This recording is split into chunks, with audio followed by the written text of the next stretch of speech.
এটা দেখবো। ফেট প্রাথমিকভাবে আমরা দুই টাইপে ভাগ করতে পারি। একটাকে বলা হচ্ছে জাংশন ফিল্ড ইফেক্ট ট্রানজিস্টর, যেটার নাম হচ্ছে জেফেট। আর একটা হচ্ছে metal oxide semiconductor field effect transistor, বা সংক্ষেপে যেটাকে বলা হয় হচ্ছে মসফেট। বোঝা গেল আমার কথা? আচ্ছা, এরপর হচ্ছে জেফেটের ডেফিনেশন। ডেফিনেশন এখানে যেটা লিখছে যে, যেটা এখন পর্যন্ত আমরা কনস্ট্রাকশনে যাই নাই, তারপর ডেফিনেশনটা একটু বলে যাই। এই জাংশন ফিল্ড ইফেক্ট ট্রানজিস্টর যে থ্রি টার্মিনাল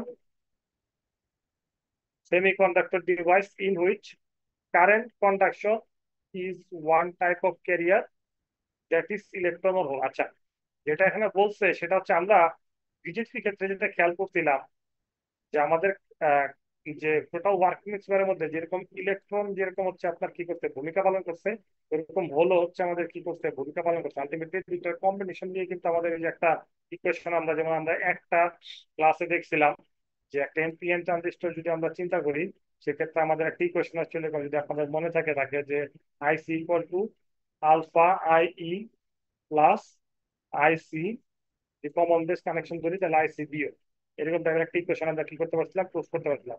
আমরা কিন্তু দেখছিলাম সেখানে ইলেকট্রনের মাধ্যমে কি হয়েছিল, আমাদের জিনিসটা ফ্লো হয়েছিল, এবং এই যে লিকেজ কারেন্টের একটা ব্যাপার থাকে, যেটা হচ্ছে আমাদের কি, যেহেতু আমাদের সেকেন্ড পোর্শনটা যে এনপিএন ট্রানজিস্টর ছিল, মানে সেকেন্ড পোর্শন বলতে আমি বোঝাচ্ছি যে বেস টু, যদি আমি এরকম ভাবে চিন্তা করি, এটা হচ্ছে এন, এটা হচ্ছে পি, এটা হচ্ছে আরেকটা এন।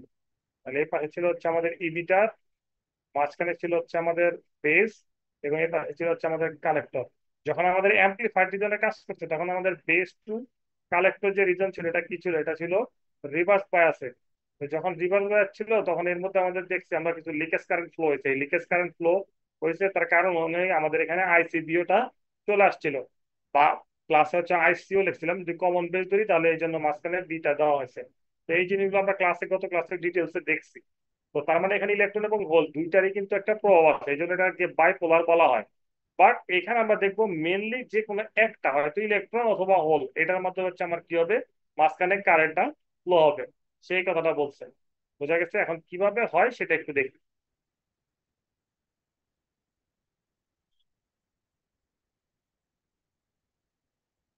দেখেন, এটা হচ্ছে যে ফেটের কনস্ট্রাকশন, খুবই সিম্পলি দেখানো হয়েছে। এখানে যেটা দেখতে পাচ্ছেন এটাকে বলা হয় হচ্ছে এন চ্যানেল যে ফেট, এবং পরে যেটা দেখতে পাচ্ছেন সেটাকে বলা হয় পি চ্যানেল যে ফেট। আচ্ছা, এখানে একটা জিনিস খেয়াল করেন, যে ফেটে যেটা থাকে আপনার, এই যে এরকম হচ্ছে, এখানে যদি ড্র করে দেওয়া আছে, এটা হচ্ছে একটা এন টাইপ ম্যাটেরিয়াল থাকবে, এবং তার দুই পাশে, এটা দুই পাশ বলতে এটা হচ্ছে এরকম, এটা আসলে একটা ব্যাটারি চিন্তা করেন, ব্যাটারির চার পাশের মোড়কে হচ্ছে আপনার কি আছে, পি টাইপ আছে এরকম। তো এখানে হচ্ছে পি টাইপ, এটা হচ্ছে কি একটা পি টাইপ, এবং এই দুটা যেহেতু আলটিমেটলি এক মোড়কে আটকানো, এই জন্য এটা কি ইন্টারনালি শর্ট। বোঝা গেল আমার কথা? তো এখান থেকে যে টার্মিনালটা বেরোবে সেটাকে বলা হয় গেট। আর ড্রেন আর সোর্স এটা আসলে ইন্টারচেঞ্জেবল, যে কোনটা ড্রেন এবং সোর্স হতে পারে, তো এটা হচ্ছে ড্রেন। আর একটা প্রশ্নকে আমি ধরলাম হচ্ছে এটা হচ্ছে আমার কি, এটা হচ্ছে আমার সোর্স। এখন দেখেন মাঝখানে যে এই যে চ্যানেলটা আমরা দেখবো, এদিক দিয়ে হচ্ছে ইলেকট্রিসিটি ফ্লো হবে। তো যে যখন হচ্ছে মাঝখানের যদি স্ল্যাবটা, মানে এটা যদি এন এন টাইপ ম্যাটেরিয়াল থাকে, সেটাকে বলা হয় এন চ্যানেল জেফেট। এখন ঠিক এই টোটালটার বিপরীত, যেখানে এন টাইপ ছিল সেখানে পি টাইপ ম্যাটেরিয়াল আসবে, আর যেখানে পি টাইপ ছিল সেখানে এন টাইপ ম্যাটেরিয়াল আসবে। এখন এটা যদি আমরা ওয়ার্কিং প্রিন্সিপাল দেখি, সেক্ষেত্রে আমরা দেখবো যে ইলেকট্রিসিটি ফ্লো হচ্ছে এই এর মধ্যে দিয়ে। তো যেহেতু এখান থেকে চ্যানেল তৈরি হচ্ছে একটা, এবং সেই চ্যানেলের মধ্যে দিয়ে আমার ইলেকট্রিসিটি ফ্লো হচ্ছে, এই জন্য এটাকে বলা হয় পি চ্যানেল জেফেট। বোঝা গেল কথাবার্তা?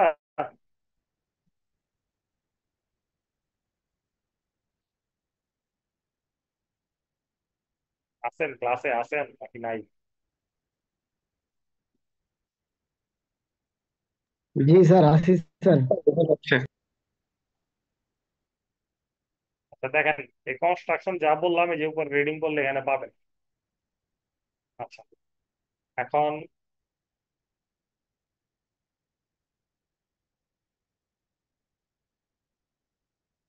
দেখেন, যে পেটের জন্য কয়েকটা ইম্পর্টেন্ট পয়েন্ট, যেটা আপনাকে সবসময় মনে রাখতে হবে। এটা ছাড়া আপনি আসলে জিনিসটা আহ, বুঝতে পারবেন না যে আসলে কিভাবে কি হচ্ছে। সেটা হচ্ছে সব থেকে ইম্পর্টেন্ট যে পয়েন্টটা। দেখেন আমরা তিনটা টার্মিনাল পাইছি তাই না? একটা হচ্ছে গেট, একটা হচ্ছে ড্রেন, আর একটা হচ্ছে সোর্স। তো সেখানে এই যে গেট টু সোর্স টার্মিনাল যেটা, সেটা আপনার এন কি বলে এন চ্যানেলের জন্য হোক অথবা পি চ্যানেলের জন্য হোক, যেটাই হোক, এই গেট টু সোর্স যে টার্মিনাল, এটা সবসময় রিভার্স বাইরে থাকবে। আমার কথা কি বুঝতে পারছেন কি বলছি? এটা জে ফেটের বৈশিষ্ট্য, যে জে ফেটে এই গেট টু সোর্স যে টার্মিনাল, এটা অলওয়েজ রিভার্স বায়াসে থাকে, এটা রিভার্স বায়াসে থাকে। আমার কথা বোঝা গেল? এইটা অলওয়েজ রিভার্স বায়াস থাকে। এখন একটা জিনিস খেয়াল করেন, এটা একটা পি টাইপ ম্যাটেরিয়াল আর এটা একটা এন টাইপ ম্যাটেরিয়াল, তাহলে এখানে কি একটা ব্যারিয়ার ভোল্টেজ তৈরি হবে?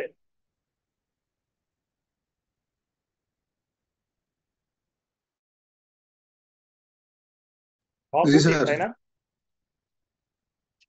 তাহলে ধরেন এখানে একটা ব্যারিয়ার ভোল্টেজ তৈরি হয়েছে, এই পাশে তো হবে তাই না?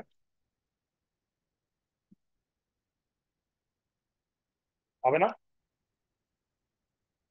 জি স্যার, দুই সাইডে হবে। দুই সাইডে যেহেতু একটা পি দেখো, টাইপ এবং একটা এন টাইপ রয়েছে। আচ্ছা, আমরা যখন ডায়েট করছিলাম তখন কি মনে আছে রিভার্স বায়াস মানে কি ছিল? পি এর সাথে আমরা কি কানেক্ট করতাম? নেগেটিভ। আচ্ছা, রিভার্স আমরা পি এর সাথে নেগেটিভ আর হচ্ছে এন এর সাথে পজিটিভ এন এর কানেক্ট সাথে কি করতাম। কানেক্ট করতাম? পজিটিভ। পজিটিভ। এটা ছিল নেগেটিভ, এটা ছিল পজিটিভ। তাহলে এন চ্যানেলের জন্য যদি আমি চিন্তা করি, এটা তো পি, এটার সাথে কানেকশন মানে কিন্তু আলটিমেটলি এটার সাথে কানেকশন, কারণ হচ্ছে দুই পাশেরটা কিন্তু শর্ট করা আছে যে লাইন দিয়ে। তো এটা হচ্ছে একই কানেকশন বুঝাইছে।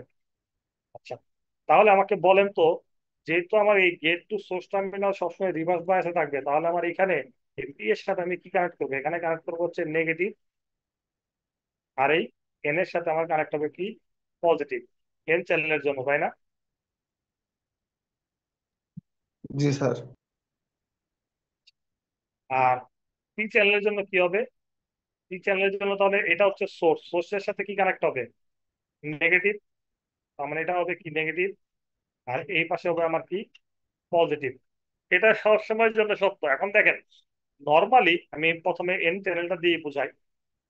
ধরেন এখানে আপনি কোনো নেগেটিভ টেগেটিভ কিছু কানেক্ট করেন, শুরুতে এরকম ভাবেই আছে। এখন এটা শুরুতেই তো আমার একটা কি ব্যারিয়ার তৈরি হয়ে যাবে তাই না?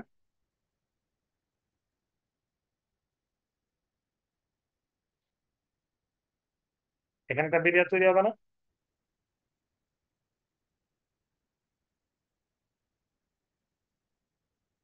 একটা পি টাইপ আর এন টাইপ ম্যাটেরিয়াল যখন একটা স্ল্যাবের মধ্যে আসে বা যখন পাশাপাশি অবস্থান নেয়, যদি সেটা স্যান্ডউইচ অবস্থায় পাশাপাশি অবস্থান নেয়, তাহলে এটা এখানে অটোমেটিক একটা ব্যারিয়ার পটেনশিয়াল তৈরি হয়ে যায় না? জি স্যার। আচ্ছা, এরপর আপনি যেটা করছেন, এখানে আবার এটাকে কি করছেন? রিভার্স বায়াসে কানেক্ট করছেন। এখন আমি যেটা বলতে যাচ্ছি সেটা হচ্ছে, ধরেন আমি রিভার্স বায়াসে কানেক্ট করছি, মানে এন এর সাথে নেগেটিভ আর পি এর সাথে হচ্ছে পজিটিভ, বাট এই লাইনটা কি রাখছি? ওপেন রাখছি, মানে সুইচটা কানেক্ট করি না। তার মানে কি আলটিমেটলি আপনার এই ভিজিএস যেটা মানে হচ্ছে গেট টু সোর্স ভোল্টেজ, সেটা হচ্ছে জিরো। বাট যখন জিরো থাকবে তখনই কিন্তু এখানে একটা কি হবে? ব্যারিয়ার পটেনশিয়াল তৈরি হয়ে যাবে। এখন যদি আপনি এটা ভিজিএস থেকে বাড়ান, ধরেন জিরো বলতে 0.5 ভোল্ট দিলেন, কথার কথা, বা 0.2 ভোল্ট দিলেন, তাহলে কি এই ব্যারিয়ার পটেনশিয়ালের ভ্যালুটা বাড়বে না?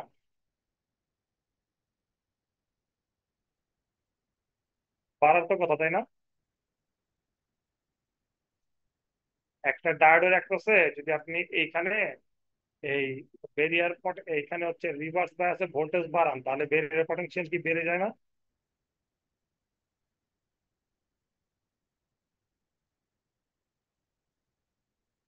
এটা একটা ডায়োড। এই ডায়োডের এটা হচ্ছে পি টাইপ ম্যাটেরিয়াল, এটা হচ্ছে এন টাইপ ম্যাটেরিয়াল। শুরুতে কিচ্ছু করে নাই, শুধুমাত্র দুইটা পাশাপাশি এসে অবস্থান করছে। তো এই অবস্থায় গঠনগত কারণেই আমার এখানে কি হবে? এখান থেকে ইলেকট্রন গুলা পি টাইপের মধ্যে চলে আসবে, তখন এখানে হচ্ছে পজিটিভ তৈরি হবে আয়ন, আর এখানে হচ্ছে আমার কি হয়? নেগেটিভ তৈরি হয়। তো সেখানে আলটিমেটলি এখানে অলরেডি একটা কি হয়? ব্যারিয়ার পটেনশিয়াল কিন্তু তৈরি হয়ে যায়। এখন যখন এই ব্যারিয়ার পটেনশিয়াল তৈরি হয়েছে, তারপরে যদি আমি এটার অ্যাক্রসে যদি হচ্ছে আমি সাপ্লাই ভোল্টেজ রিভার্সে কানেক্ট করি, রিভার্সে কানেক্ট করা মানে কি, এই পি এর সাথে নেগেটিভ আর এন এর সাথে পজিটিভ কানেক্ট করি। এখন ধরেন শুরুতে কোনো ভোল্টেজ ছিল না, 0 ভোল্ট, পরবর্তীতে আপনি এখানে ভোল্টেজ বাড়াইছেন, ধরেন 0.2 ভোল্ট দিচ্ছেন, তাহলে এই ব্যারিয়ার পটেনশিয়াল কি বাড়বে না? জি বাড়বে স্যার। আচ্ছা, তাহলে এই ব্যারিয়ার পটেনশিয়াল বাড়লো এই 2 ভোল্টের কারণে, ধরলাম এই যে এতটুকু কোশ্চেন কি হয়েছে, বাড়ছে। এখন ব্যারিয়ার পটেনশিয়াল কতটুকু, এই এখান থেকে এই পর্যন্ত। এখন এটা যদি আপনি আরো বাড়ান, তাহলে এই ব্যারিয়ার পটেনশিয়াল কি হবে, আরো বাড়বে। এখন এই জিনিসটাই জাস্ট আমি এখানে অ্যাপ্লাই করছি, যে শুরুতে দেখেন, আমি কালার মিলে মিলে দেখি, দেখেন বুঝতে পারেন কিনা। শুরুতে যেটা করছে, মানে ভিজিএস এর ভ্যালু হচ্ছে, মানে এটা ওয়ার্কিং এর মধ্যে, ধরেন এটা ভিজিএস আপনি কানেক্ট করছেন রিভার্সে, হ্যাঁ কানেক্ট করছেন ঠিকই, কিন্তু এখানে একটা সুইচ বা কোনো একটা কিছু দিয়ে রাখছে এবং সুইচটা ওপেন করে রাখছে। আমার কথা বোঝা গেল? ধরেন এই সুইচটা, এটা একটা সুইচ, এই সুইচটা ওপেন, এই কানেকশনটা নাই। এখন ওপেন করে রাখা মানে কি, তাহলে এটা হচ্ছে, এটা যদি আমার ভিজিএস হয়, তাহলে ভিজিএস তখন কত, 0। কিন্তু ভিজিএস যখন 0 থাকবে, তখনই তো আমার এখানে কি চলে আসবে, একটা অলরেডি বেরের পটেনশিয়াল চলে আসবে, তাই না? কেন চলে আসবে, কারণ পিটা আবার ইন্টার ম্যাটেরিয়াল কিসে আছে, পাশাপাশি আছে। এখন এই হচ্ছে আপনার, এখানে যে আমি নেগেটিভ কানেক্ট করি আর এখানে যে আমি পজিটিভ কানেক্ট করি, এরকম ভাবে। আচ্ছা,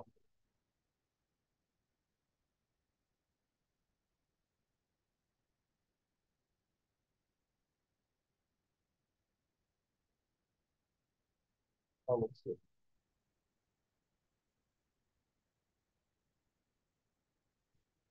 আচ্ছা, যেটা বলছিলাম শুনতে, ড্রেনার সোর্স হচ্ছে ইন্টারচেঞ্জেবল, সমস্যা নেই। তো এখানে যদি আমি পজিটিভ কানেক্ট করি আর এখানে যদি আমি নেগেটিভ কানেক্ট করি, দেখেন এখানে নেগেটিভ কানেক্ট করা মানে কি, এদিক থেকে ইলেকট্রন আসবে, এই ইলেকট্রন গুলা, মানে এখান থেকে ইলেকট্রন আসবে, এই ইলেকট্রন গুলাই এই চ্যানেলের ভিতর দিয়ে গিয়ে, যেহেতু এইদিকে পজিটিভ আছে, তো এইদিকে যাওয়ার চেষ্টা করবে, তো এই ইলেকট্রন গুলা কি করবে তখন, এইদিকে আসার চেষ্টা করবে। কারণ ইলেকট্রন যেহেতু এদিকে যাচ্ছে, তো কনভেনশনাল কারেন্ট কোন দিকে ফ্লো করবে, কনভেনশনাল কারেন্ট, এটা যদি আমি ড্রেন কারেন্ট, এটা হচ্ছে যেহেতু ড্রেন থেকে আসছে, ড্রেন কারেন্ট ধরি, তাহলে এটাকে আমি ধরতে পারি হচ্ছে আই পি। এখন এই মুহূর্তে যদি হচ্ছে আপনি এই গেট টু সোর্স ভোল্টেজটা 0-র জায়গায় বাড়ায় দেন, 0.2 দেন, সেই ক্ষেত্রে এই যে এই ভেরিয়ার যে পটেনশিয়ালটা আছে, সেই ভেরিয়ার পটেনশিয়ালের ভ্যালুটা কি হবে, বেড়ে যাবে, তাই না? এখন চিন্তা করেন, একটা, এখন চিন্তা করেন একটা পানির পাইপ, এই পানির পাইপের মধ্য দিয়ে পানি যাচ্ছে, সেটাকে আপনি লাইনটা শুরু করে দিলেন, তাহলে সেখান থেকে পানি যেতে কি অসুবিধা হবে, তাই না? তাহলে এখান থেকে ইলেকট্রন যাচ্ছিল, সেই ইলেকট্রনের যাওয়ার যে রাস্তা, সেই রাস্তা আপনি কি করছেন, শুরু করে দিচ্ছেন। কিভাবে শুরু হয়েছে, আপনি gate to source voltage reverse connected ছিল, এটাকে বাড়াইছেন, বাড়ানোর কারণে এই যে বেরিয়ার পটেনশিয়াল, সেটা কি হয়েছে, বেড়ে গেছে। সো এখানে লেয়ার মাঝখানে কি হয়ে গেছে, চিকন হয়ে গেছে। সেক্ষেত্রে এই কারেন্টের যে পরিমাণ, এটা যেতে কি বেশি বাধা পাবেন আগের থেকে। জি স্যার, আগের থেকে বেশি বাধা পাবে। আচ্ছা, তাহলে আপনি কি সোর্স, এই গেট টু সোর্স ভোল্টেজ দিয়ে আলটিমেটলি কারেন্ট কন্ট্রোল করতে পারতেছেন? জি স্যার। এটাই হচ্ছে বিজেপির ওয়ার্কিং প্রিন্সিপাল। এই জিনিসটা এই নিচের দিকে আপনার সুন্দর মতো দেওয়া আছে, আমি আপনার নিচের দিকে আরো দেখাই দিচ্ছি, নিচের ফিগারটাতে কিছু কিছু জিনিস কম দিয়েছি আর কি, এই জন্য বুঝতে ইস্যু হবে, বাট আমি যে বলছি এটা যদি মনে রাখেন, আশা করি প্রবলেম হবে না। এই দেখেন, এখানে জাস্ট কানেকশনটা দেখাইছে, যে দেখেন এই যে গেট টু সোর্স কানেকশন, গেটে নেগেটিভ, সোর্সে পজিটিভ, মানে পিতে নেগেটিভ, এসে পজিটিভ। আর এখানে হচ্ছে, এটা হচ্ছে বিডিএস, বিডিএস মানে হচ্ছে বোঝাচ্ছে ড্রেন টু সোর্সের অ্যাক্রসে যে কানেকশনটা হচ্ছে সেটা। তাহলে এখানে পজিটিভ আর এখানে কি নেগেটিভ, এই দিক থেকে ইলেকট্রন আসবে, ইলেকট্রন এসে এই ইলেকট্রন হচ্ছে এদিকে যাবে। সো কারেন্ট ফ্লো হচ্ছে কোন দিকে, কারেন্ট ফ্লো হচ্ছে কনভেনশনাল কারেন্ট ফ্লো এই ডিরেকশনে। এনপি এর জন্য বললাম। এখন এই জিনিসটা যদি আমি ওই, সরি এনপি বলে দিচ্ছি, এন চ্যানেলের জন্য বললাম, এই জিনিসটা যদি আমি পি চ্যানেলের জন্য চিন্তা করি, তাহলে কি হবে দেখেন, এখানেও গেট টু সোর্স ভোল্টেজ রিভার্সে কানেকশন আছে, এখানেও অবশ্যই আমার কি হবে, ভেরিয়ার পটেনশিয়াল তৈরি হবে। এখন এই পাশে আছে নেগেটিভ আর এই নিচে আছে পজিটিভ। এইখানে নেগেটিভ থাকলে কি হয় অ্যাকচুয়ালি, পোল কি হয়, নেগেটিভের দ্বারা আকর্ষিত হয় না? তো এখানে যেটা হবে সেটা হচ্ছে এই ইলেকট্রন এখান থেকে এইদিকে চলে আসবে। আমার কথা বোঝা গেছে? তো ইলেকট্রন যদি এদিকে চলে আসে তাহলে এখানে কি হবে, এখানে হচ্ছে কিন্তু হোল জেনারেট হবে। এখন এই হোল গুলো আবার এখানে যেহেতু নেগেটিভ আছে, তো নেগেটিভ আয়ন আছে, তো হোল আমরা জানি কি, হোল হচ্ছে কি আপনার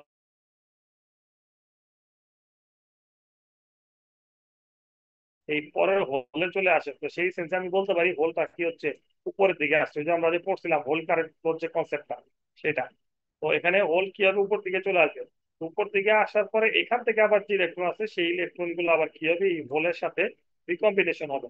তার মানে আমি যে বুঝতে পারতেছি যে কারেন্টের ফ্লো কোন দিকে, কারেন্টের ফ্লো কিন্তু এখানে এইদিকে, ড্রেন কারেন্ট এই দিক থেকে আমি যদি ধরি ইলেকট্রন এদিকে ফ্লো হচ্ছে, তার মানে হোল ফ্লো হবে কোন দিকে, এদিকে। সো আলটিমেটলি হোলের দিকেই হচ্ছে আমাদের কি, কিসের কারেন্ট হয়, আহ, মানে কনভেনশনাল কারেন্ট ফ্লো। আমি এখানে আইএসটা দিতে পারি। তো এইভাবে কাজ করতে হবে। আরেকটা জিনিস দেখেন, এটা যেহেতু পার্টিকুলার একটা সিঙ্গেল চ্যানেল, এইখানের একটা সিঙ্গেল চ্যানেল, তো এইখান দিয়ে যে ইলেকট্রনটা আসবে সেই ইলেকট্রনটা অবশ্যই এদিক দিয়ে বের হবে, আর যাওয়ার কোনো রাস্তা নাই। কারণ এইদিকে তো রিভার্স কানেকশন। রিভার্স কানেকশন মানে কি, এটা হচ্ছে আপনার কি আছে, বন্ধ আছে গেট। এইটার ক্ষেত্রেও সেম। তাহলে আলটিমেটলি সোর্স কারেন্ট আর ড্রেন কারেন্ট কিন্তু অলওয়েজ কি হবে, সমান হবে। এটা অনেক সময় পরীক্ষা আসে যে prove that the current in যে phase for source and drain are equal. বা যে এই লাইনটা দিতে পারে সরাসরি, যে ইন অল যে phase source current is equal to drain current. এটা কি করো, ব্যাখ্যা করো। এটা মেনলি জাস্ট ওয়ার্কিং প্রিন্সিপালটা দিয়ে শুধু এই লাইনটা লাস্টে লিখে দিলেই হবে। আমার কথা কি আপনাদের বুঝাইতে পারতেছি? জি স্যার। আচ্ছা, এই তিনটা পয়েন্ট খুবই ইম্পর্টেন্ট। প্রথমটা হচ্ছে ওই যে রিভার্সে কানেকশন আগে সেটা বললাম। তারপর হচ্ছে আপনার ওই যে ড্রেন কারেন্ট ফ্লো হবে সেটা বলছে, আর এই যে সোর্স আর ড্রেন কারেন্ট কি হবে, সবসময় সেম হবে এটা। আচ্ছা, তো আশা করি এগুলো বুঝতে পারবেন। এরপরে দেখেন ওয়ার্কিং প্রিন্সিপাল, এটাই বলছি ধাপে ধাপে, এটা এখান দেখে নিয়ে। ঠিক আছে, এই দেখেন এই যে এটা মোটা হয়ে গেছে, যে ইলেকট্রন ফ্লো হচ্ছে। আর এইটার দিকে যেটা বোঝাইছে সেটা এন চ্যানেলটা বলছে। এটা একটা জিনিস একটু খেয়াল করেন, এখানে যে যতটুকু লেয়ার দিছে আর এই যে এই লেয়ারটা একটু বড় বড় বোঝাইছে আর কি। অন্য কালার দিয়ে দিলে ভালো হতো, একটু বড় বোঝাইছে। যখন হচ্ছে বিজিএস ছিল না, এই যে দেখেন এটা ওপেন, খেয়াল করছেন। আর যখন ক্লোজ হয়েছে তখন এই সাপ্লাই, এই ভোল্টেজটা এখানে একটা কি হয়েছে, অ্যাপ্লাই হয়েছে। এটা এটা বোঝাইছে। যাই হোক, আশা করি পড়লে বুঝতে পারবেন, খুব একটা সমস্যা হবে না। আচ্ছা, এটা হচ্ছে যে ফেটের সিম্বল, খুবই সহজ। এই গেট ছিল এই পাশে, সোর্স ড্রেন। যখন এরো চিহ্নটা ভিতরের দিকে থাকবে সেটাকে আমরা বলবো এন চ্যানেল। এরো চিহ্নটা যখন বাইরের দিকে থাকবে সেটাকে বলবো পি চ্যানেল। একটু মনে রাখতে হবে যে এরো ভিতরে থাকলে এন চ্যানেল, এরো বাইরের দিকে থাকলে পি চ্যানেল। ঠিক আছে, এটা সিম্বল দেখে বুঝতে হবে যে আপনাকে কোন ফেট ইউজ করা হয়েছে। তাহলে কি মনে রাখলাম আমরা, এরো চিহ্ন ভিতর দিকে থাকলে এন চ্যানেল, বাইরের দিকে থাকলে পি চ্যানেল। আচ্ছা, অলরেডি বলছি। যে ফেড আর বিজেপি পার্থক্য, এটা পরীক্ষায় আসে। দেখেন পার্থক্য গুলা কি কি, এখন নিজেরাই করতে পারেন পার্থক্য, যেহেতু দুটারই ওয়ার্ক প্রিন্সিপাল কনস্ট্রাকশন দেখতে পাচ্ছেন। দেখেন সবচেয়ে বড় কথা হচ্ছে আহ যে ফেটের মধ্যে আমরা দেখছি যে এন টাইপ, এন চ্যানেল যে ফেটের মধ্যে শুধুমাত্র কি হচ্ছে, ইলেকট্রন দিয়ে আপনার কারেন্টটা ফ্লো হচ্ছে, আর মানে ভিতরে ডিভাইসের ভিতরে। আর পি টাইপের মধ্যে দিয়ে হোল দিয়ে কি হচ্ছে, কারেন্ট ফ্লো হচ্ছে। তার মানে এটা হচ্ছে ইউনিপোলার ট্রানজিস্টর।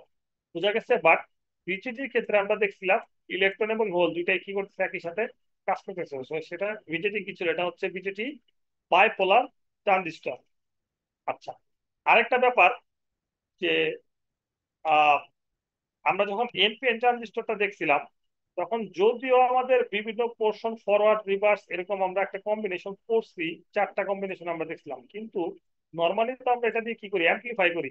তো যখন অ্যাম্পলিফাই করি ওই রিজনটার জন্য, এটা ছিল আমাদের কি, এটা ছিল ইমিটার, এই মাঝখানেটা ছিল হচ্ছে আমাদের বেস, আর এটা ছিল হচ্ছে আমাদের কালেক্টর। আমি আপনাদের একটা বক্স ড্র করে দিছিলাম, মনে আছে কিনা আপনাদের জানি না, তো দেখে নিয়েন। যখন অ্যাম্পলিফাইড পোর্শনটাতে কাজ করতো, তখন আমাদের এই যে ইমিটার আর বেস যেটা ছিল, এটা আমাদের কি ছিল, এটা ছিল হচ্ছে ফরওয়ার্ড বায়াস, মানে ইনপুট সাইডটা এটা কিন্তু ফরওয়ার্ড বায়াসে ছিল। আর এই বেস আর কালেক্টরের মাঝখানে যে কানেকশন ছিল এটা ছিল হচ্ছে আমাদের রিভার্স বায়াস। তার মানে যখন অ্যাম্পলিফাই করতেছে তখন কিন্তু আমাদের ইনপুট সাইডটা কি থাকতেছে, অলওয়েজ ফরওয়ার্ড বায়াস থাকতেছে, কিন্তু যে ফেটের ক্ষেত্রে আপনি দেখেন এটা কিন্তু রিভার্স বায়াস থাকতেছে। তো এটাও কিন্তু একটা পার্থক্য। বোঝা গেছে?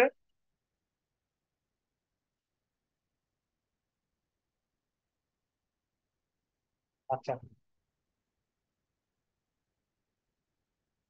আরেকটা জিনিস যেটা বলছে যে শুরুতে হচ্ছে বিজেপির ক্ষেত্রে,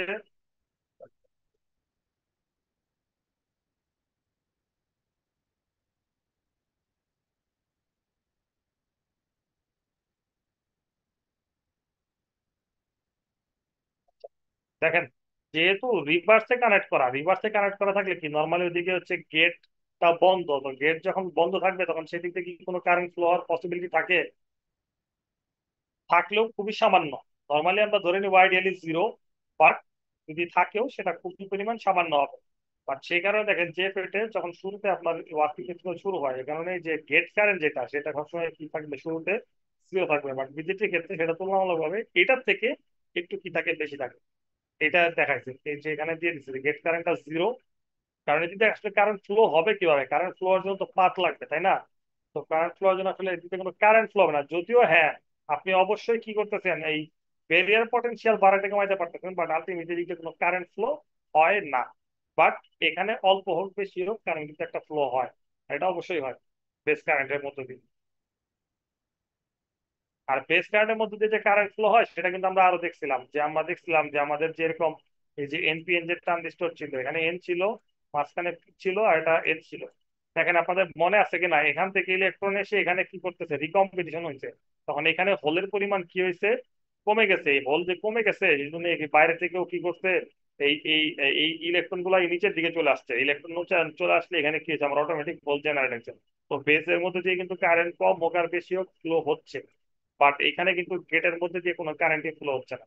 কারণ কি? কারণ এই গেটটা হচ্ছে, এখানে কি থাকে, যদি আমি এন চ্যানেল ধরি, এটা পি আর এটা হচ্ছে এন, এখানে কি হয়, একটা রিভার্স কানেকশন তৈরি হয়ে যাবে।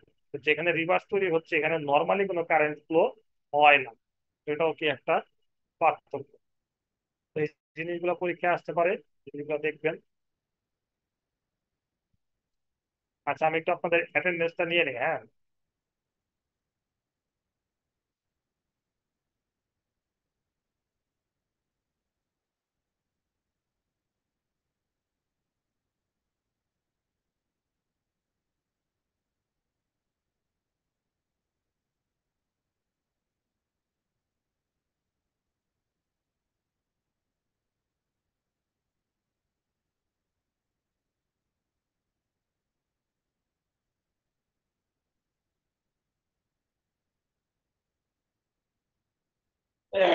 Fatema Khatun, yes sir. অদ্রিতা, ইদ্রিস আলী,